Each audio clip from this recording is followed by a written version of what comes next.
ఈ వేసిన పాపాత్ములంతా ఘోరకాలం అనుభవించాలి, ఎంతో కాలం యమలోకంలో ఆ శిక్షలు అనుభవించాలి.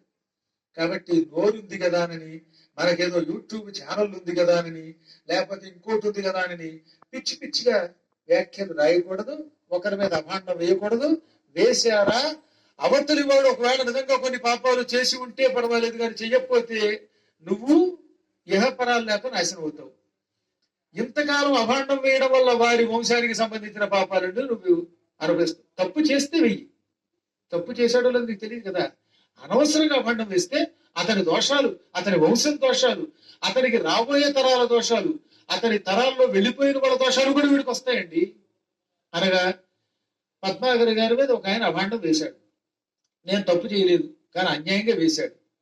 ఆ అభాండం వేసిన వాడు ఏమవుతున్నమాట, నా మీద అభాండం వేయడం వల్ల నాకంటే ముందు 7 తరాలు వాడు, మా వంశస్థులున్నారుగా, మా నాన్నగారు, వాళ్ళ నాన్నగారు, వాళ్ళ నాన్నగారు, అలా 7 తరాలు, నా తర్వాత రాబోయే 7 తరాల వాళ్ళు ఒకవేళ దోషాలు చేసుంటే, పాపాలు చేసుంటే ఈ పాపాలన్నీ వాడు అనుభవిస్తాడు.